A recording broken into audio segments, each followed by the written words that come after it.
Dream, belief, build art to art. Hello, world, it's Snatch, and you are witnessing the entrepreneurs in the making. Our guest today is not just an entrepreneur, he's a protector. He has dedicated his life to protect lives. Over 2 decades of experience in the protection or in the safety industry, Ajmal comes with a huge experience and knowledge about it.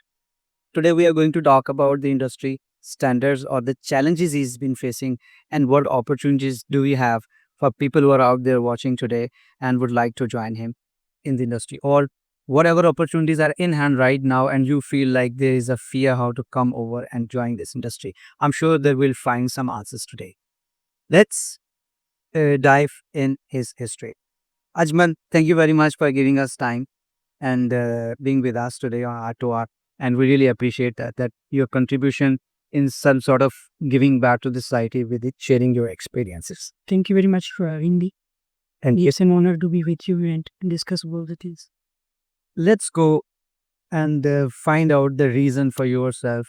What made you to start um, in a company like Imtidad and in particular this industry? Well, it started long back in 2005-6 when I graduated from the university.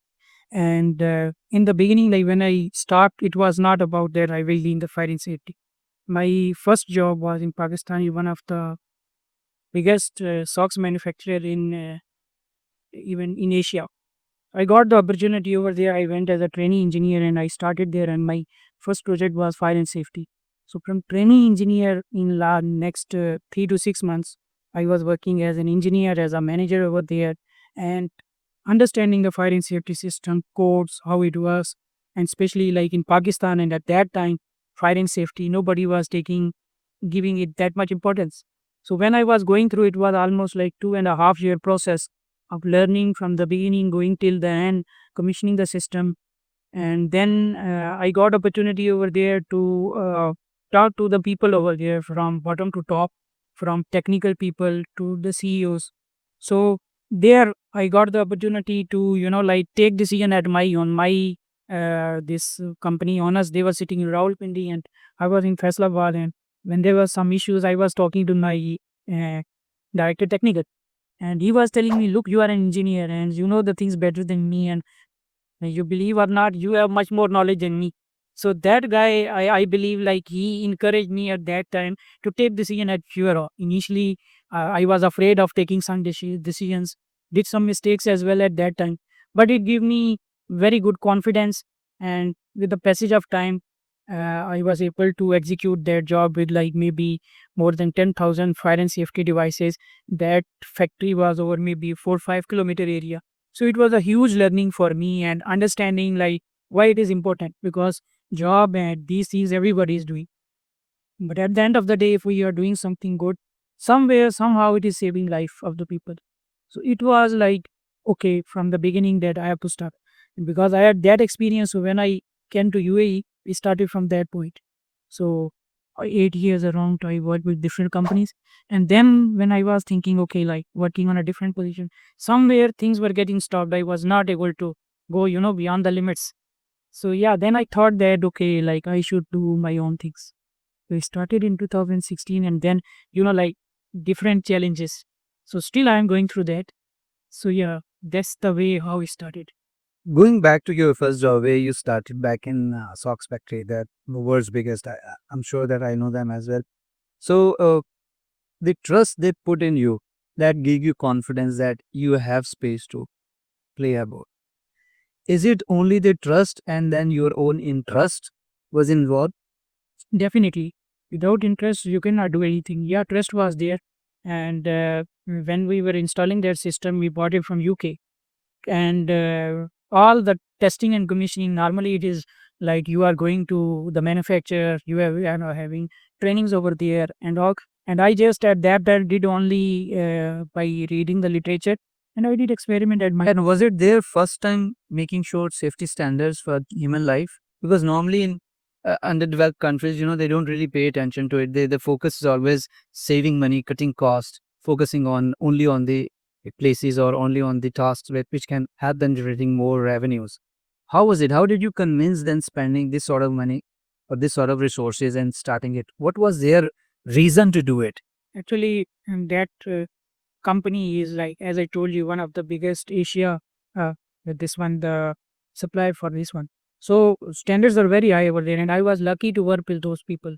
So they believe in professionalism, and they have done a great job. Like I So saw, now, did you put the foundation of this safety standard, health and safety or fire safety department in the company?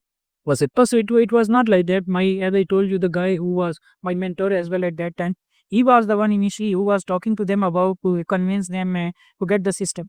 But when it was already like we got the project, and then I went there as a trainee engineer, and from there my this thing started over there. So what legacy did you leave for them, for someone behind you, your successor who actually took off from you? And was your company happy by then after you said 2.5 years to do that? Actually, when I was doing over there, I was feeling like I'm not putting that much contribution. But when like in 2008, I decided to move to UAE, I came, I got the job, and then I went back just waiting for visa here. So they asked me like there were some unfinished tasks, and they asked me like you are here for 2 3 months, so can't you go back over there? So the time when I went back over there, so then I got the VIP treatment even from that company as well. And yeah, I feel my another colleague who was replacing me, he was like amazed that the time which I spent over there. But the time which I spent, it was not that good, because like their safety compliance and all those things, they were over there. And like when you are a fresh engineer, you want to do work, you are not bothering about the You're passionate. like, yeah, like okay, if it is a height, you have to do these things. We were just doing it. And their like safety manager was very experienced guy, and he was always behind me. Very tough time he was giving me, but I was always like beyond the target that we have to achieve these things. So later I realized it's not only the work, the safety and all these things you have to do as well. So you were treated as celebrity once you went back. Yeah, yeah, and still like the owners of those company, we are connected through LinkedIn, and whenever we are having a talk, and they have done a lot of like in Kasabad, Lahore, in US, in many other areas. I'm talking about Interloop. Yeah. So they were, yeah, they are one of the biggest Pakistani this company. Great. So tell us about your early days. When did life look like 20 years ago when you begin this journey in UAE? I mean, here, when you came back here. Yeah, like I came back and started in 2008. Okay, so about 17, 18. 70 years. At that time, fire and safety, like it was like I came when the real street crisis it was over there. Yes. So I came along with the crisis in UX. And my good luck was like I was into services area. Okay. Where like at that time people were losing the jobs in construction or project area because of the crisis. But we were in the position like to maintain existing buildings. So what I feel at that time, like knowledge about fire and safety, it was not that much. People were not giving that much importance to fire and safety. With the passage of time now, like after around 16, 17 years, when I see that now it is like you have to be very professional. You should have a knowledge. Then authority regulations, it is over there. And recently AI and all the technology advancement. If you are not proactive, if you are not learning, it's really difficult to manage within this competitive environment. With what? Back in 2008, even it is almost the same time, I hope so. I could see the fire safety was there, but probably with the regulatory compliance was not as enforced as we see today. Is it the case? No, it was Was it an optional then and compulsory now? no, it was not optional. It was compulsory at that time as well. But the thing was like, see, like now lots of much more taller buildings in Dubai infrastructure, and especially in the summer, like from the authorities, they are putting all their best effort with the passage of time, changing the law, regulation, everything they are doing. But what I feel is like the people who are over there, like what should I say on this? But that much not showing that much interest into it, like, but not Willing that. yeah, you can say like see like a refer detector somewhere. I'm going and seeing there is a detector and it is covered. So I'm asking the question that if it is there, why you are putting cover? if something is for your safety and you are asking that thing not to work, is it logical? Yeah, so it was just a checkbox for them. Yeah. Then, but now it's not a checkbox, it's a calling. Yeah, it's and one time like I was attending one event for the civil defense on what thing we are working. Like when there is a fire in high-rise building, civil defense team is coming, reaching to level, let's say it's a 30 floor, 40 floor, 50 floor. Depending on that, they have to use a helicopter or because like if ladders or stairs they are using, it is taking time, and in fire every minute is very important. Yes. How I was seeing that civil defense is working on now like this drones, and they will be sitting in a fire station. It will be completely automatic, and they are using AI for all the building behaviors. So they will know first like, okay, if there is any fire emergency, and from there they will fly, and the time period like 3-4 minutes very important in the life of a person who is going through this situation. So now they are trying to like normal, because I was dealing with civil defense when we were doing fire drills. So the maximum time period from the station to the location is 5 minutes anywhere in the way. So within 5 minutes, fire truck, ambulance, police, they have to reach at the place. So now they are trying to reduce that 5 minutes to maybe 2-3 minutes only, 2 minutes, 1 minute. So the more this response time is less, they will be able to evacuate more building. The way Marina recent fire. So there were like 4,000 plus people living in that building, Wow. and they evacuated all the people from the building. As you can imagine, yes, how proactive their approach is. Safety first. Yes. Ajmal, I would like to see, is it the reason maybe is a reason is that the UAE or Middle East growing very fast. More buildings are coming in. They're putting a lot of efforts to build infrastructure as well. So when there is more progression, development, that means there is more stake. So they go to actually enforce compliance more stricter, stringent than ever before. Is it one of the reasons? Yes. And secondly, the standard of timing, is it only for the UAE or is it for the Gulf region as? No, like it is basically the code is NFP, National Fire Protection Association from USA, and we have the very life safety code, which is managed by Dubai Civil Defense and UAE Civil Defense. Okay. So they have done all the calculation before, like how much time we need to reach. Normally, like if this is the room and there is a fire in this room, first 4-5 minutes it will be very calm. Like temperature, normally room temperature is 18 to 20, 24 degrees. Correct. So reaching from 24 to 50, 60, 70, you will get 2-3 minutes. But one is reached to 60, 70, then it will be from 70 to 100, 150 within seconds. So 400, 500 degrees centigrade, your metal also start burning. So like in the beginning, in the starting first 5 minutes, if you are proactive in that, all the bigger fire is starting from small spark. So if you are doing at that time, if you are able to reach before fire systems were conventional. Conventional was only in the panel, you will get the information there is a fire. But if you have to go to 40 floor, you don't know where it is. Correct. Then transformed into addressable fire alarm system. So when you are going to panel, it is telling you exactly where it is. Purpose of these system is to reduce the time. Fire, if it is there, if you identify fire in first 2-3 minutes, extinguisher is okay. You can use that extinguisher and you can extinguish fire anytime. But if delayed, once it is a big fire, then most of the time, all this activity is to extinguish fire in a way that it is not affecting other buildings. But that building, saving that building once the time is more, is really hard and difficult. Only you have to make sure that people are safely evacuated from the building. So now focus is not just to be on site to extinguish the fire or find out where the fire is. They would be able to find out even by sitting remotely in Yes, civil defense. civil defense have their own AI center. Okay. In that one, they are recording all the fires in the way and recording all the buildings, like if any building, what happened in their building. So all the history is over there.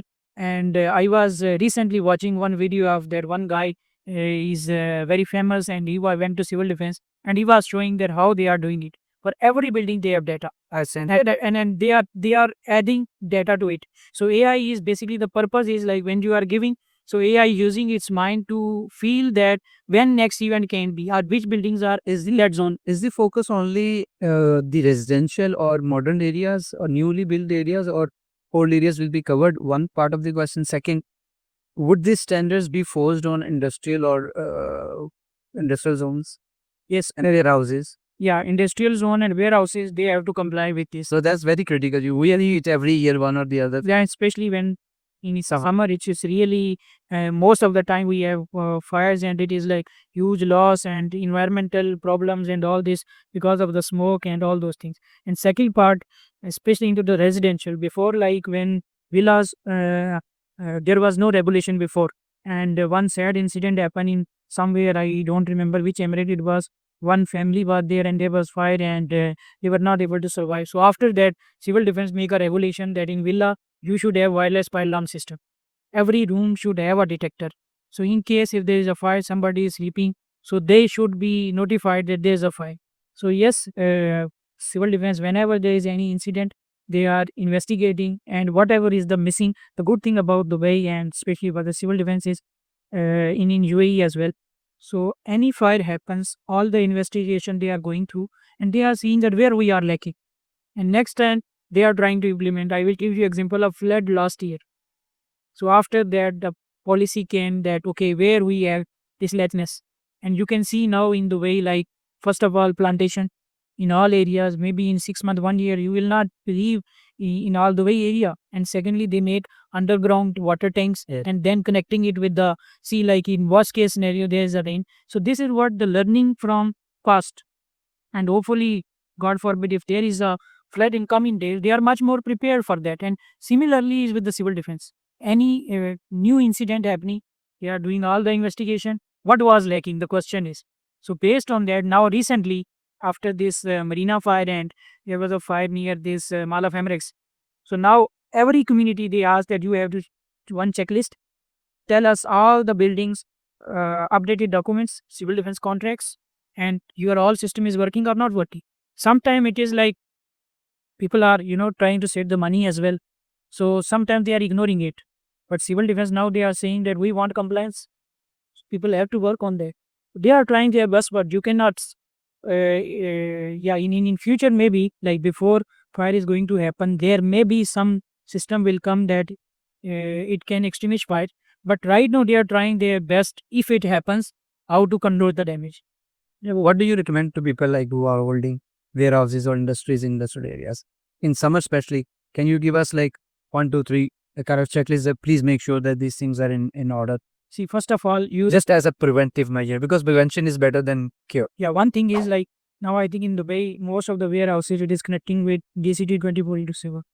So like the panels installed from their side, if there is any fire or fault, DCT is calling you, and they are calling you and asking that everything all right.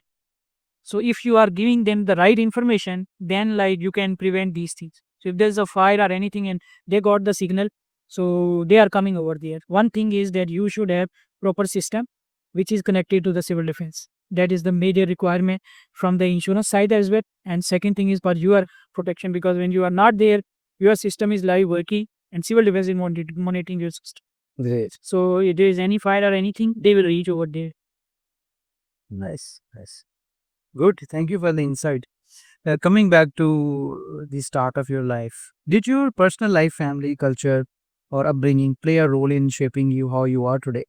Yes, definitely. I am eldest in my family, and my father, he was a very hardworking person at that time, and sometime like 18, 20 hours he was working. And when he was working, I was not able to, sit in front of him, thinking that he is putting all his effort for us. So this was in my mind, and when I start doing, even like when I started in Pakistan, and I want to come to Dubai, and I insisted that what I feel is like all family member brothers were they were studying, and it will be difficult to manage here. So let me go. So yeah, then I started, and Alhamdulillah, I'm very happy. Now he is coming, and we have company in Pakistan as well. He's taking care of that company, and the same thing he's doing over there, going to the people, telling them that you have put this system. If it is not working, what is use of having this system? So he's very happy now, and I feel very proud. Like he put his best effort at that time, and which give me at that time sense of responsibility, and later it molded me to a position where I. So safety is not a culture at work; it's a culture at home as well. Definitely, yes, yes, yes. Great. When did you find the purpose of your life, and what is it? Well, most of the time, like if I analyze, 16, 18 hours it is into work and work. And work like okay, sometimes it is like you are working for money and things like that. But when I feel like we are working, I talk to my people as well, like when there is problem with the compliance and all those things, I'm telling that everybody is earning to food for the family, but you people are not only earning for the family, but you are working to save life. We don't know, like if there is some fire happen, you are doing maintenance over there, system is working properly and people evacuated on time, so means you are saving life as well, which is like in Biggest purpose yes. in the So yeah, like if we are doing these things, it's not only like earning or something like that, it is over contribution to the society.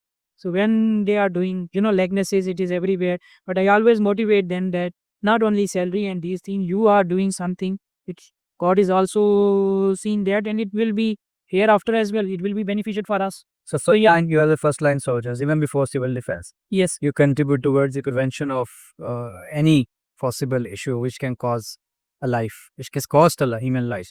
So you're already in the first line. There is a great purpose that you have taken up. You guys are pioneers in step.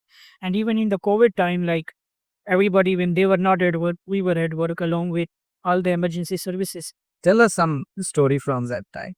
Well, it was like when COVID starts, like it was first time people like us in history that much big crisis. So there was no clarity like what will happen after this, because it started and everybody was, in shock, and it was like illness and all those things. So at that time, like I thought, okay, now this is a snail it. What I need to do, because I feel like if it will go like that, I have to be very strong and I have to do something other than normal. So we started at that in the COVID time to have my IS category in the civil defense within COVID time.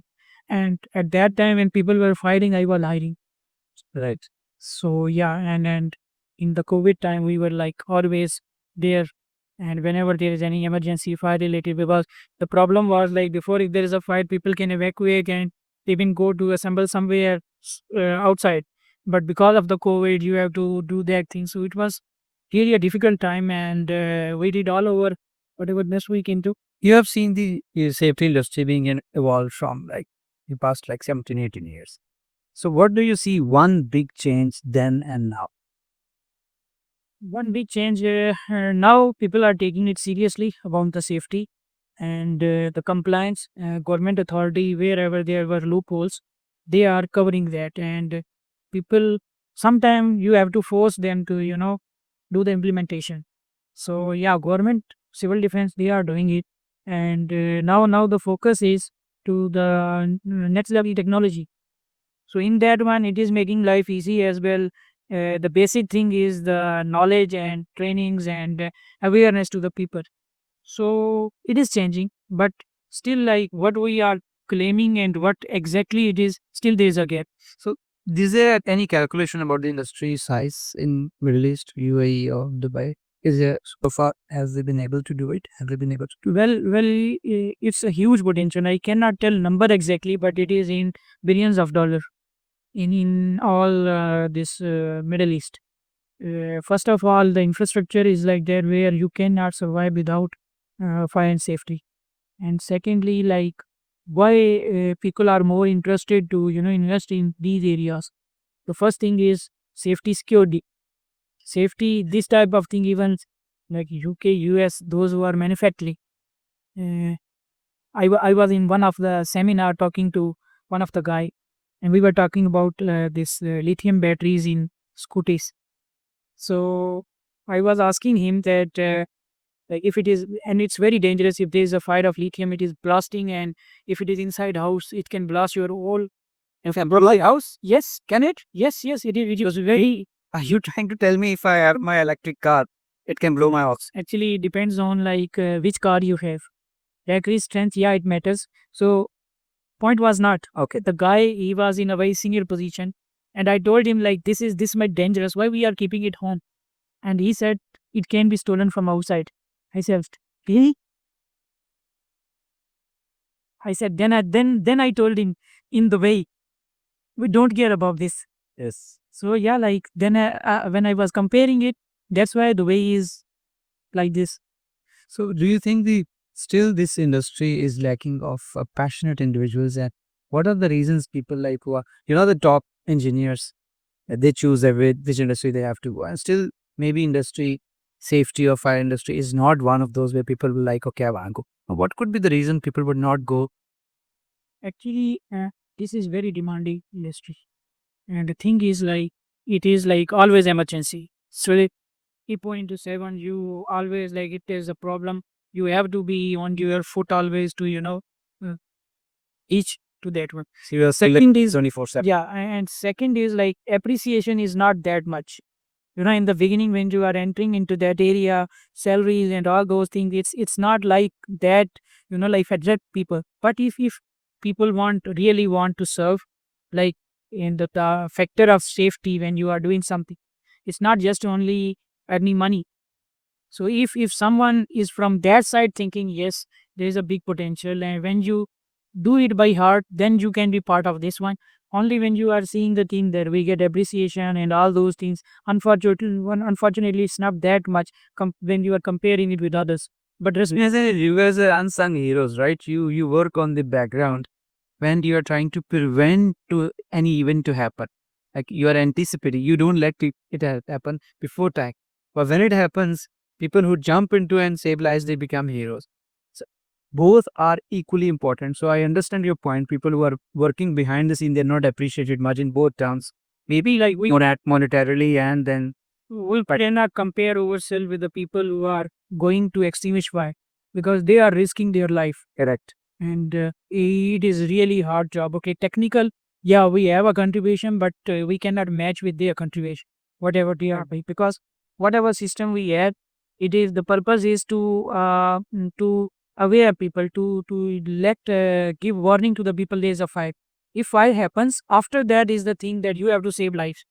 So their role is very important compared to us. Yes, you are right on that. Like compare, like if I compare with any other job, it is not that much appreciated. The thing is like if people will have the understanding how important it is, automatically this thing will also come. Is your industry saturated? Just too much saturated. Are there any untapped area of growth where you think that there's a urgent need of people jumping into and starting some activity? Yes, it is. If you see the existing building, in existing building there are lots of loopholes still there. You mean old buildings? Yeah, old building where the existing systems are over there. So Sorry, can you tell me when is a building considered old? In 10 years time, 20 years time, 25 years time? see, like as per the standards and fire and safety, like 10 years, after 10 years, whatever equipment you have, most of the time, like it will malfunction. So you have to check. So minimum is the 10 years. Okay. And yes, there is a potential in this all the area. And in recent time and in future, the technology like now we are, before it is like going from conventional to addressable system. Right.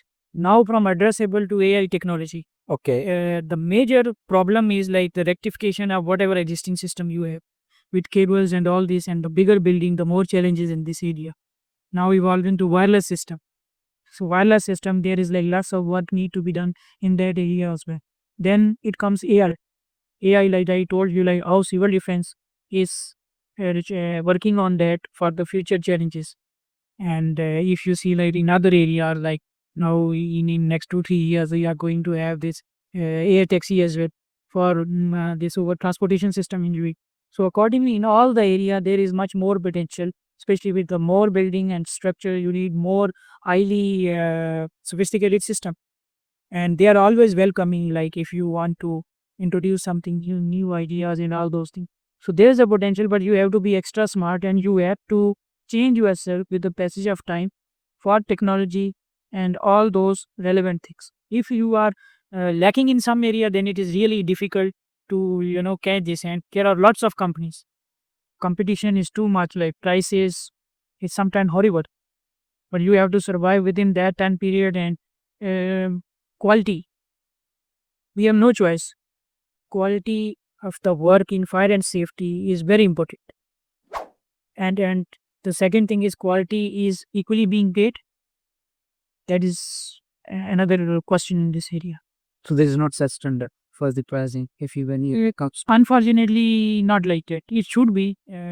Whenever we got an opportunity to talk to the RERA or civil defense, it should be, because like if it will be, then if there is any limit set, like okay, 40, 50 floor building is there, how much will be its charges for the maintenance of that building for a whole year? There could be service attached to each activity. I mean, if there is one activity, it says standard calendar rate, and prevailing rate is given to everyone. If they match certain standards, the companies in which category, let's say if category is number 1 or 8, E category, if they are serving a, one job, all of the companies falling into a category should be pay equal rate. This should be one rate card.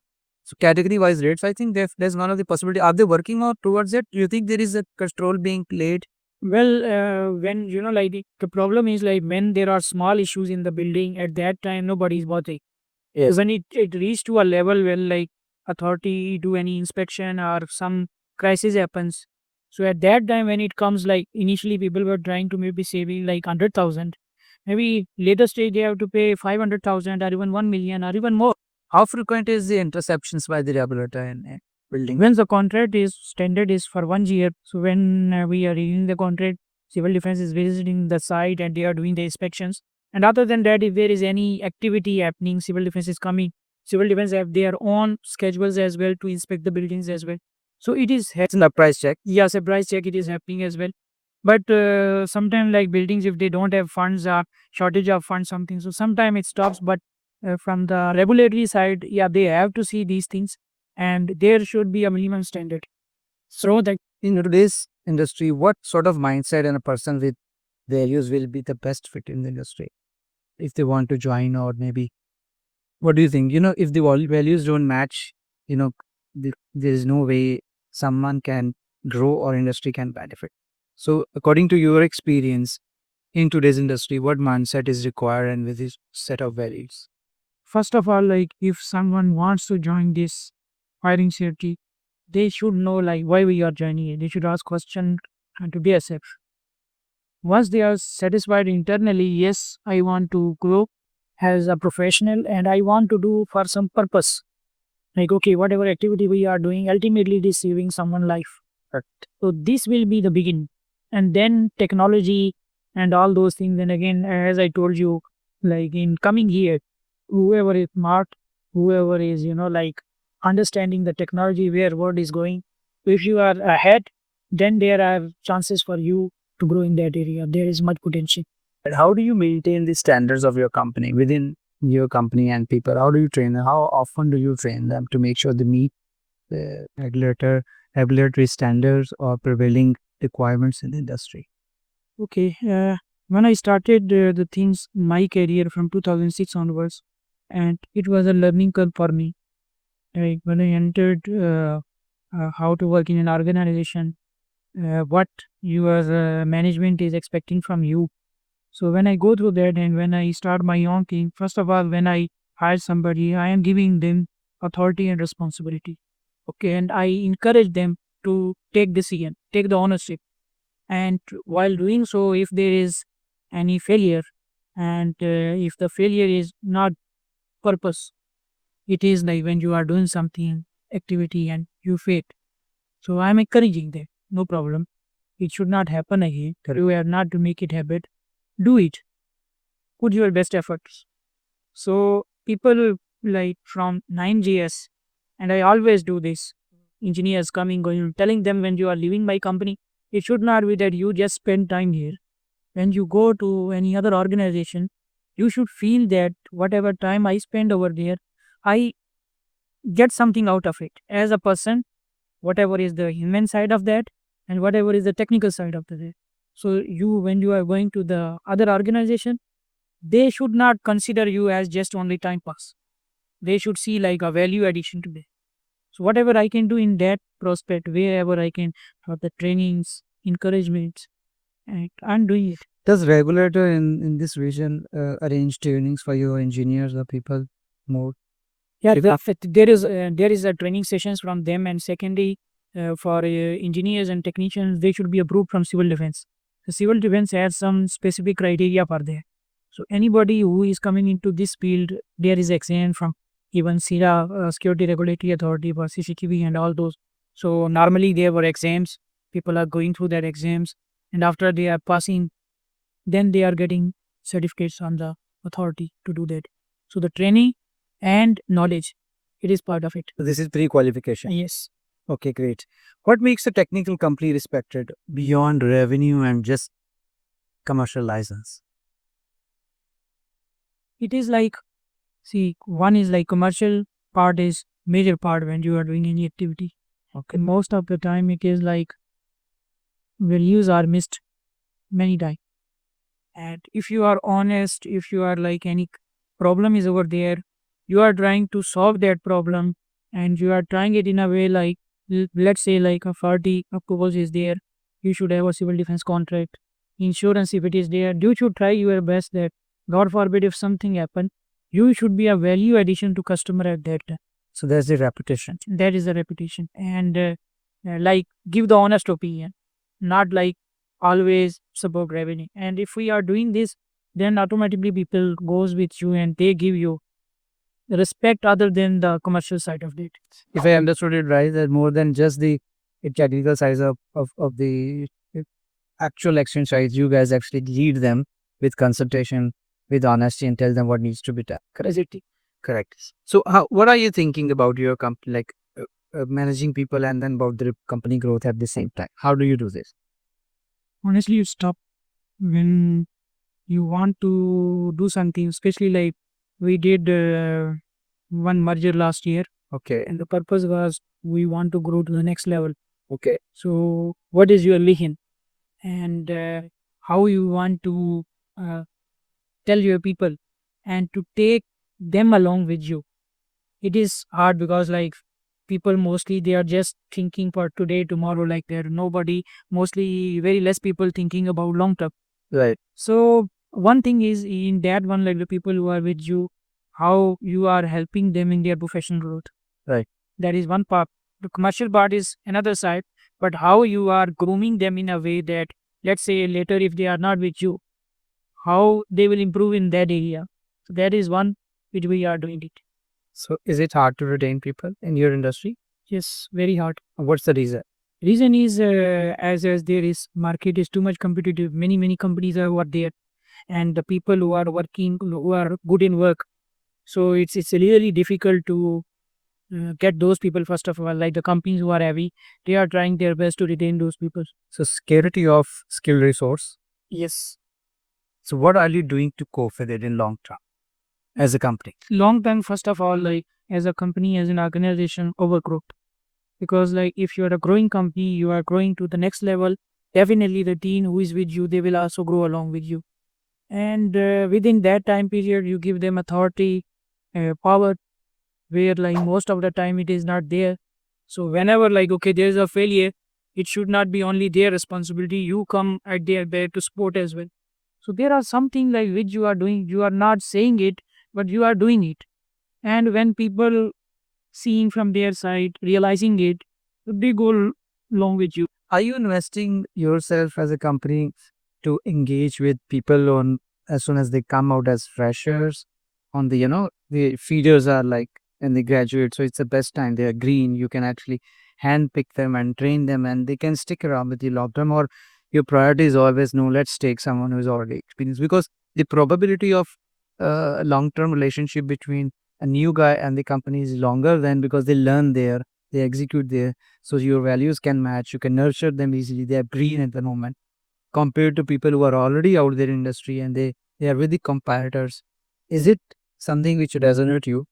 Well, actually, it has its own advantage and disadvantage. Okay. But like when I am seeing like from last 9 years, having more than 10 engineers who joined me, they were fresh.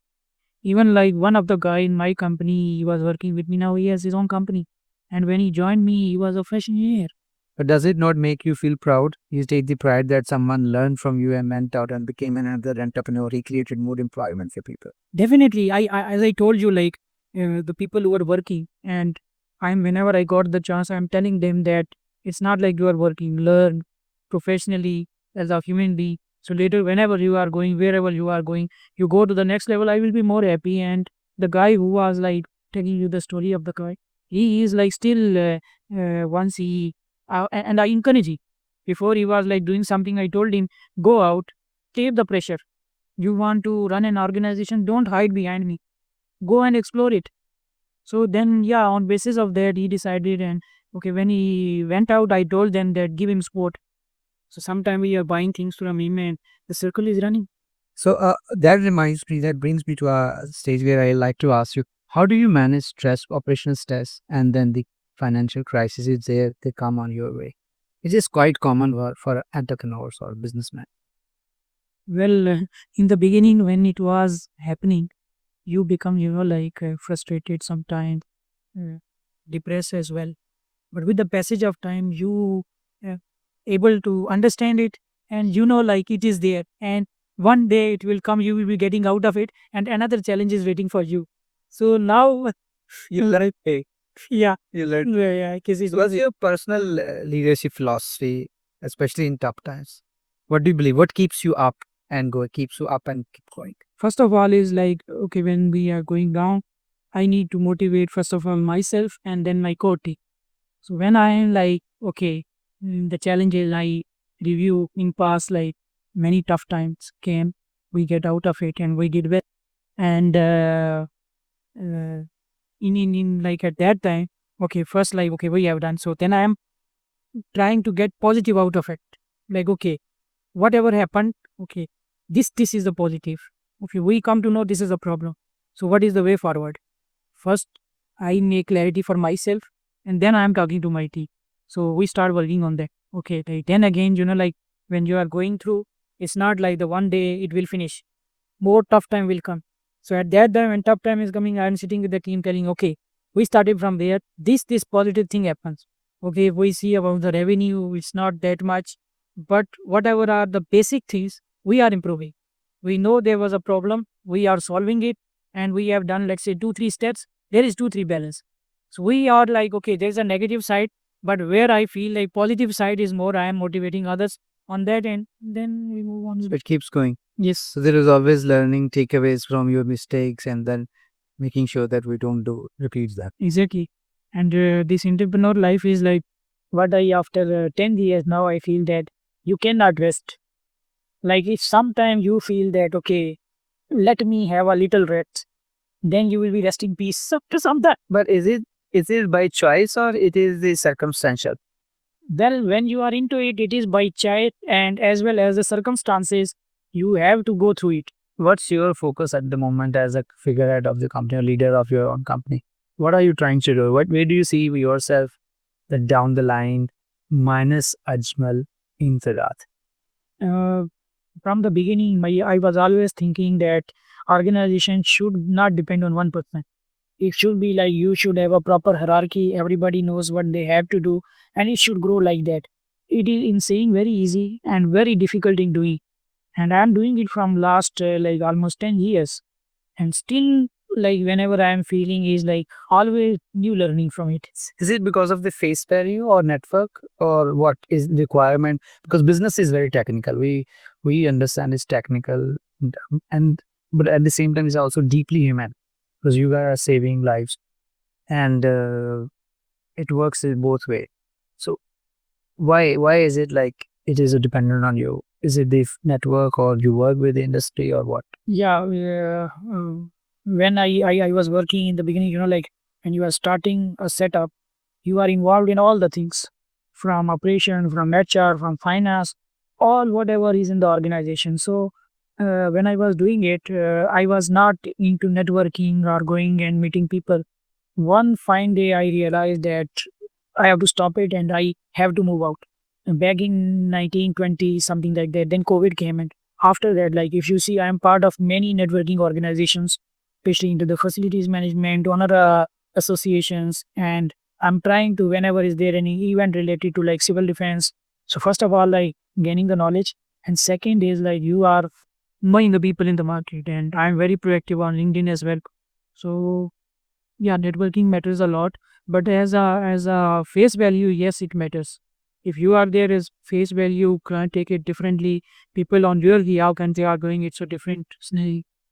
What are the some common misconceptions public or the businesses have about fire safety industry?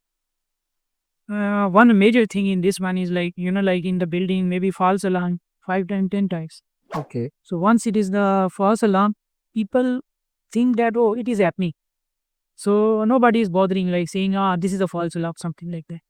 But when it happens, real fire, if somebody is not notifying you, even this alarm is ringing, nobody is bothering about it. And it should not be. If it is 10 times false alarm, we should not neglect it. It is a fire alarm. It can happen because of any reason, but one of the reason is fire, actual fire. This is the people Should not ignore. should not ignore. And once you will not ignore, when you are considering as a your family or you, then in the business or anywhere wherever this the safety system, you will not ignore that as well. Normally, it's a common practice that whenever there is a alarm, and I mean in buildings, or people say, "Oh, it's okay, it's a routine. It's just ringing for some malfunction." Yeah, and then the second another thing is like, if there is a kitchen, there is mostly the smoke detector up, the wrongs they are putting over there. So what they are doing is that instead of that they are putting cover. Any detector putting cover, it's a crime. Like you are investing it for your safety, well you are not letting it work because it will give noise. Correct.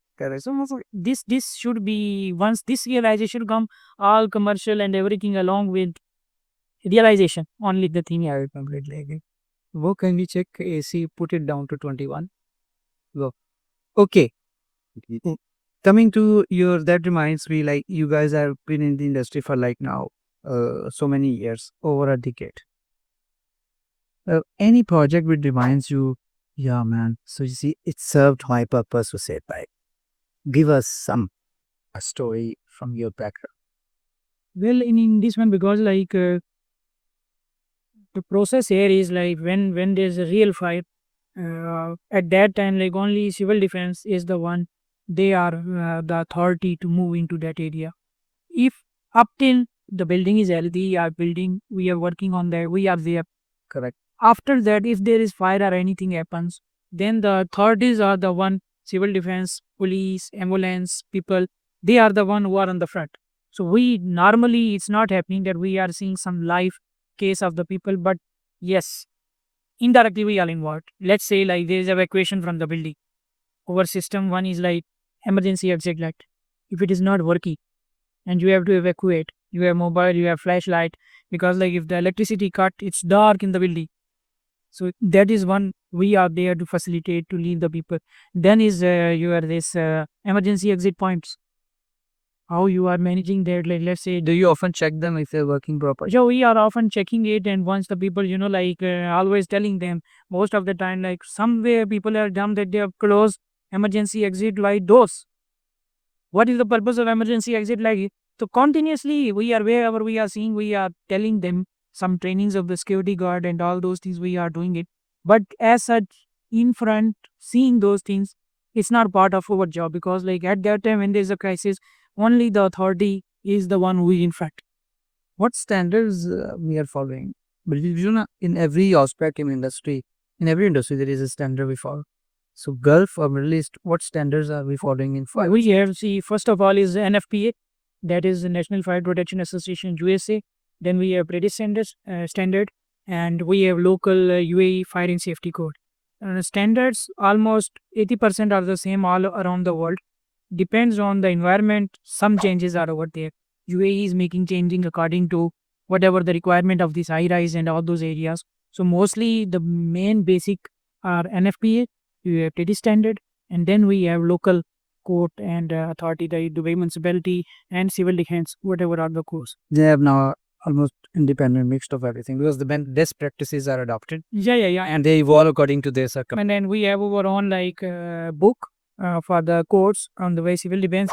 So every time when there is any changes, so they are updating it. And Out of my curiosity, how many fire safety companies are registered in UAE? it may be more than 1,000. Really? Yes, And and how many men in 1,000 companies total head count? 1,000 companies, if you are considering the average 100 employee, so there's if like, and if not 100, there are in some companies much more than that. Nefco, Firex, these big companies in thousands. Great. So you have built a name in business space right now. How do you support newcomers, young professionals trying to find their place in the industry?